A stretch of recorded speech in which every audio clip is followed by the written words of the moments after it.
choose to not be first? Do we do enough? Well, I never shut up about it.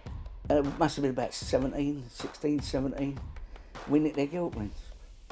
Right, the bouncer's guilt ring. This is no good for me. That's the reality. If you want the honest truth, and I see it every day.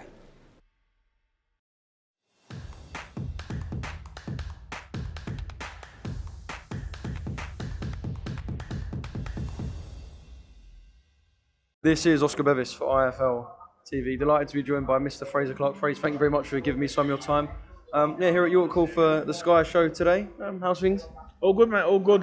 Come down to watch Caroline, support Caroline, Vidal, some of the guys. It's what I do. I'm boxing fan, so yeah, I wish I could have been here and over at Wembley as well, because Jordan Thompson fight is a big fight, so I would have liked to have been there as well, but I can't be in two places at once. By the time this goes out, we'll know if Jordan and Caroline are world champions. Fingers crossed for that, of course. But it must get your blood pumping for actually wanting to get in the ring and fight. You're a fighting man. I know you'll want to be in there or wishing you was in there, just knocking people out. Listen, this boxing 3 or 4 times a year, 5 times a year, I'm not used to it. I used to box 15 to 25 times a year. So yeah, it's a bit of a change, but I'm enjoying it and I'm doing all right. Just a quick reaction to Jamie TKV's defeat tonight. Just looked like a straight right hand. I don't know if you've seen the cut online or the pictures. Horrific cut, and just from a straight right hand, and yeah, Jamie's first professional defeat. Yeah, I mean, I know me and Jamie had a bit of back and forth, but I'm not into kicking a man while he's down. Do you know what I mean? He just got beat. He didn't win a second of a round, to be honest. And the guy was an unknown quantity. You know, when they come like that, what do you have, 11 knockouts, something like that. I mean, you got to be careful, but everyone's in a rush. I don't understand why everyone's in a rush. Like, take your time and look after your career, look after your best interest, because you're the one that's in there doing the fighting. So it is what it is, but it is a little exclusive. I've heard they're going to check the other guy's gloves. So I heard the borders took his gloves because that cut's a bad cut. And the Adidas sign on his gloves from the video that Chris Congo was showing people, they were worn for sure. I don't know too much about that, but what I do know is that's a bad cut. And I know that he was getting beat anyway, so listen, I understand that people are going to look for excuses, but he was getting beat every second of the round anyway, so you could have put him in any gloves and it would have been the same. Yeah, obviously you said that your names have kind of been connected in what way or whatever. Previous to tonight, was that something you were kind of rubbish in? Your amateur experience, where you've kind of been in the game, was that something you was kind of quick to rubbish anyway prior to Jamie's defeat tonight? I mean, we always back ourselves anyway, don't we? So Jamie's going to back himself, I'm going to back myself. I thought, personally, to where I'm at the minute, I thought it's a bit of a backward step, if I'm honest. So my last 3 fights, they've had a lot of experience, and Jamie was 5-0 with 5 wins, yeah, but I just felt like, the trajectory that I'm on and the place I want to go, I didn't see that as a sort of a career destination to go to, but I understand that Sky and Boxer were trying to build something, but it needs to sort of build itself authentically through people performing and fighting and getting up a good amount of wins to be in a position to have the fight. I mean, like I said, he's had 5, I've had 8, and I don't think neither of us have set the world on fire a lot yet, but I'm working on it, and unfortunately he's going to have to rebuild again. So what will it be next for you, or can you give us kind of a specific time or date for that? I mean, I've got a few little things to take care of towards the end of the year now, so I don't think I'll box again. I've got an injury which needs seeing to. Might have to go under the knife a little bit, I think, what I am doing in the next couple of weeks, just to get that sorted. So then I'm going to have to rest up and obviously come back. So I think, to be honest, it'll be next year for me. And if I don't go up towards European level, then there's only one real fight, and that's the winner of Adeleye and Fabio. Like, if we're being honest about it, I know we all have our back and forth and stuff like this and that. So it's hopefully the winner of that fight. If not the winner, even the loser, it's still a big fight. Do you know what I mean? So just onwards and upwards.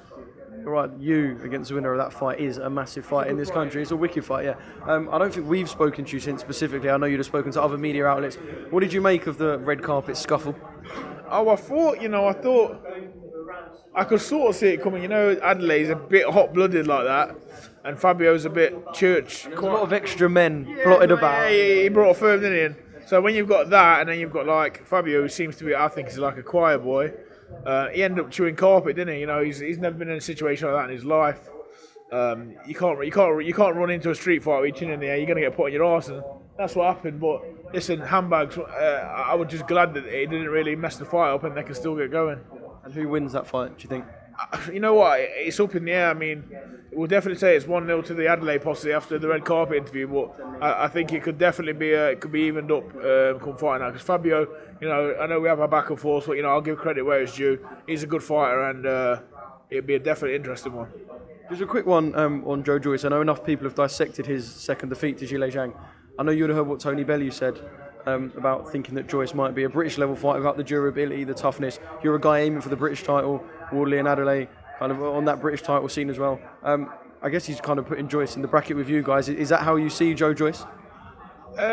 Listen, Tony's a friend of mine, and Tony speaks from the heart. He says what he thinks, but I just can't agree with him on that one. I'm going to back myself. I think me and Joe have a good fight. I think he takes both of them two to school. You wouldn't see yourself as British level, I guess. No, I don't. So not to school, but I think he beats both of them. Do you know what I mean? Like, Joe Joyce is never going to be. He's never has been pretty on the eye, and this is coming from a man that he's beat 4 times. And I can box, and I'm not that great to watch, but I'm good enough. Do you know what I mean? I know what I'm doing. What he does is effective, and you can talk about technique all you want. You know, he's not a Cuban, definitely. He hasn't got that Hispanic flow and rhythm or the American cuteness.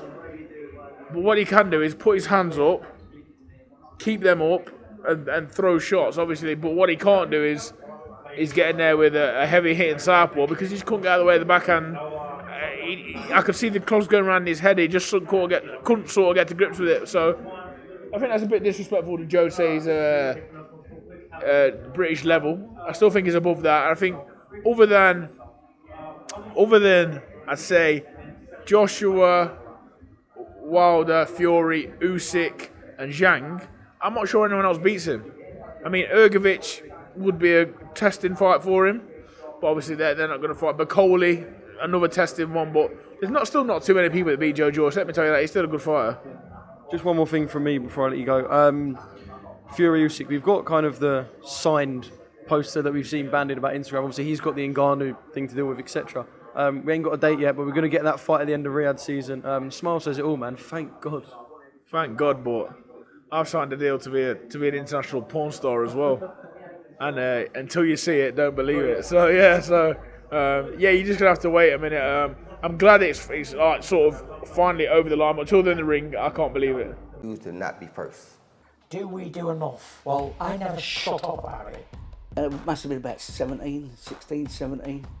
We nicked their guilt rings. Right, the bouncer's guilt ring. This is no good for me. That's the reality. If you want the honest truth, and I see it every day.